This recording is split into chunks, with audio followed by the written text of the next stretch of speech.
फिर दिन हुआ पुरानी रात का, करे सो शुक्र हम खुदा की जात का, खुदा की जात का, नया फिर दिन हुआ। आज की आयत। यीशु ने कहा, पत्थर को हटाओ। यूहन्ना 11 बाब 39वीं आयत। अजीज़ों, मेहमान नवाजी किसी भी कल्चर का बड़ा जानदार हिस्सा है। दुनिया भर में हर सोसाइटी के मेहमानदारी के अपने अंदाज होते हैं। हमारे एशियाई खित्ते में भी मेहमान नवाजी अपने इलाकाई दस्तूर के मुताबिक होती है। खुशगवार माहौल में दिलचस्प गुफ्तगू के साथ इलाकाई खानों और मशरूबात से अपने मेहमान की इज़्ज़त अफजाई की जाती है और फिर अपने इलाके के रवायती लिबास और सौगात से भी नवाजा जाता है। गर्ज इसमें हर कोई सबकत ले जाना चाहता है, मगर बाज़ औक़ात अनजाने अंदेशे सर उठाते हैं तो जी मलूल सा हो जाता है। गुजरते वक्त और बदलते हालात के साथ अपनायत के ये रंग कहीं फीके न पड़ जाएं। खुदा करे नई नस्ल अपने आबाओ अजदाद के रवायती अंदाज को कीमती सरमाया समझकर अच्छे से निभाते रहें। अजीज़ों, मेहमान नवाजी नए दौर की पैदावार नहीं, ये सदियों पुरानी रीत है।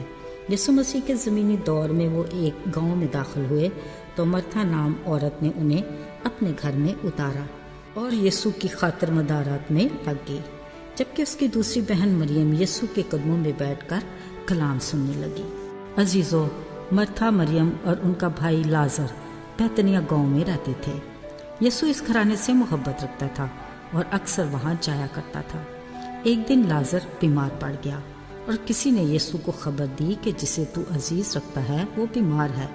ये सुनकर भी यीशु ने 2 दिन के बाद शागिर्दों से कहा, लाजर सो गया है, मैं उसे जगाने जाता हूँ। ये बात शागिर्दों के लिए बड़ी हैरान कुन थी। यीशु ये सब कुछ जानते थे, फिर उन्हें बताना पड़ ही गया कि लाजर मर गया। उन्होंने कहा, आए खुदावन, वो सो गया है तो बच जाएगा। जब यीशु अपने शागिर्दों के साथ बैतनिया गांव जा रहे थे, करीब पहुंचने पर किसी ने मर्था को खबर दी। वो यीशु को देखते ही कहने लगी, आए खुदावन, अगर तू यहाँ होता तो मेरा भाई ना मरता। यीशु से मिलने पर मरियम के भी यही जज्बात थे। यीशु ने कहा, मुझे वहाँ कब्र पर ले चलो। इस मौका पर यीशु के आंसू बहे तो यहूदियों को एहसास हुआ कि लाजर यीशु को कितना अजीज था। वो नहायत रंजीदा कब्र तक आए। वो एक गार था जिस पर पत्थर धरा था। जैसे ही यीशु ने कहा, पत्थर को हटाओ, मरियम बोली, आए खुदावन, उसको मरे 4 दिन हो गए, अब तो उसमें से बदबू आ रही होगी। उन्होंने उसे तसल्ली दी और कहा, ईमान रखोगी तो खुदा का जलाल देखोगी।